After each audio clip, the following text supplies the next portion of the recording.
second time President Trump has made a stop in Minnesota in the last 2 months. That just goes to show how important it is for him to try and keep these seats red. Betsy, the man was found lying in the middle of the road right here on 45th Street in southeast Rochester. The road was closed for most of the day. It has since been reopened. Authorities are now investigating what they're calling a suspicious death. We're told that every single building on this property has some degree of damage. He's running for House. Can I ask you, Kenneth, how are you feeling going into tonight's race? The single-story home has been reduced to charred rubble. It's still smoldering, as you can see. You don't want to be driving through this because, of course, you really don't know how deep this water is. The courtroom was packed this morning. I counted about 24 people inside waiting to hear the testimonies and to see the evidence. Getting teachers more support in the classrooms, especially when it comes to special education, as well as addressing some overcrowding issues, were just some of the things teachers were pushing for over the weekend. There's not been any fights or anything like that, so it's been, and there's some excitement. She's loving it here too. So you know what? I think it's been a pretty successful Black Friday for a lot of shoppers here today. Jim kind of has the view this morning when the sun comes up, but I get to talk to the governor's boat host. When did you serve? Where did you serve, and what was the crime? Bus lights were flashing. Mickey Reed was honking his horn frantically as a 5-year-old girl crossed this street in Byron, but a driver didn't stop in time. A matter of seconds is all it takes for someone to steal your packages right from your front doorstep. But what could surprise you is the package thief might look a lot like me. One of the best quarterbacks in the NFL is recognizing a Mayo Clinic doctor and patient. It's a story you'll only see here on ABC 6 News, one that started with an incredible act of kindness. Signed football by Ben Roethlisberger. So, no way. It was an extraordinary gift from doctor to patient. Seth has a very rare autoimmune disease that is killing and destroying his healthy cells and tissues. 9 years I've had that football. It was a gift from my brother George, and I gave it to him without asking him.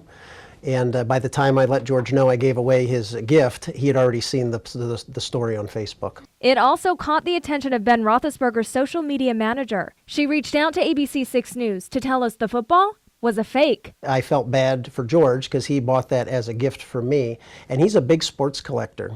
And I knew instantly he was going to be upset with himself because he prides himself on doing the research, looking at the certificate of authenticity. But Seth's mom had a surprise no one saw coming, one that almost required a defibrillator. Hey Seth, hey Doc Stu, Ben Roethlisberger here, sitting in our practice locker room, getting ready to go out for practice.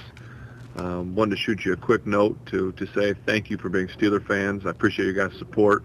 I saw your guys' video online, Dr. Stu, how you gave the football to Seth.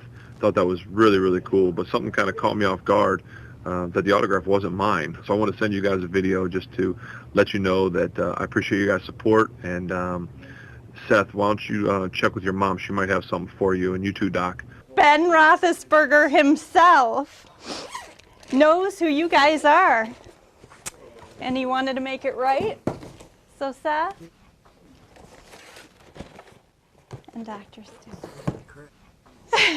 from Ben himself. Oh my goodness. So unbelievable. It is just awesome. I mean, yeah, I can't begin to tell you how amazing this and cool this is. Just to hear him say our names, that's really something special. He's brought us world championships. He's brought a lot of happiness to a very depressed area. Each football had a personalized message. Seth, you're the man. Dr. Stulak, you're a real hero. But Dr. Stulak says the hero is Seth. He fights a battle on a daily basis, and he's fighting a real fight. One for his life, one for his quality of life. But what he doesn't realize is, through his battle, he inspires millions more than I can ever inspire. We are learning more about the death of Nolani Robinson, a 2-year-old girl allegedly killed by her father. 34-year-old Darius Higgins is also accused of killing the toddler's mother, who was shot multiple times in Wisconsin earlier this week. Historic flooding hit the Midwest in March, especially devastating towns in Nebraska and in Iowa. Today, a local couple is extending a helping hand. Spoke with members of the Rochester Ethiopian community who are waiting for more news tonight tonight, while officials on the other side of the world work to identify the bodies. Early this morning, Governor Tim Walz visited Austin, flying over areas with the most damage and getting an idea of just how bad the situation is. This season has been dramatic. It's been filled with energy, with some heart-tugging moments, and it all comes down to this. The finalists are hoping that they will hit the right notes with American viewers tonight. ABC's on the sunny side with temperatures hopping up to the 70s and the 80s. But what you're telling me about tomorrow, well, I just don't care for it at all. How many puns was that? I was trying to fit in as many as I could. At least four. At least four. I think there was maybe 5. And I lived for them all. Physical violence.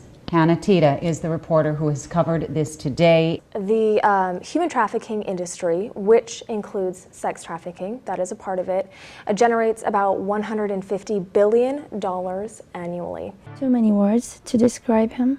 He was smart, loved music, water parks, fishing. And most importantly, Ahmed loved us a lot. His wife, who we will not identify because she fears for her family's safety, says his life was taken too soon, leaving behind his wife of more than a decade and their 2 children. My girl is 7 and my boy is 4. Looking at this neighborhood on a peaceful afternoon, you wouldn't know the horror that unfolded on March 12th, 2018, unless you lived it. I told him before he went out, you look elegant today and nice face and hairstyle. I didn't know that was the last day, and this is the last thing I will speak to him. At around 8:30 that evening, Ahmed went to work in his garage while his wife was putting their children to sleep. Before 9, I hear the shoot, but I didn't expect it's shoot. I thought that this kids. A little while later, a knock on the door. A moment she'll never forget. Police officers asking her to identify a person lying in the street. I saw him. He was like sleeping. I was asking police officer, please save him. It was too late. I saw the video for his death. She says on the surveillance video, you can see Ahmed going to repark the couple's vehicle. Those 4 guys come from the other side. They told him, you bumped our car. They were on drugs. One of them pulled his gun. 2 of them ran away. And he didn't chase them, but he followed them. He stood up for them. He just wanted to call the police. Ahmed was shot by one of the men. The other stole his phone. First day of his death, I couldn't cry. I want to cry, but I can't.